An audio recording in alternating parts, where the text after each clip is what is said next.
Hello বন্ধুরা, শুভ নববর্ষ। ভিডিওটা ছাড়তে অনেকটাই লেট হয়ে গিয়েছিল। তো দিনটা ছিল পহেলা বৈশাখের দিন। শ্বশুরবাড়ি থেকে আমরা বিকেল দিকে গিয়েছিলাম প্রতাপবাবুর বাগান পার্কে ঘুরতে। তো আমরা মোট 8 জনা গিয়েছিলাম। তো আমরা 4:30 দিকে গিয়েছিলাম, তখন পার্কে বেশি ভিড় থাকেনি।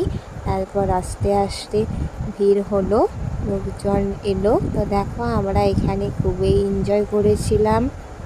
তো তারপরে তোমাদের পহেলা বৈশাখটা কিভাবে কাটলো অবশ্যই কমেন্টে জানাবে, আর নতুন জামা কয়টা পরলে সেটাও জানাবে।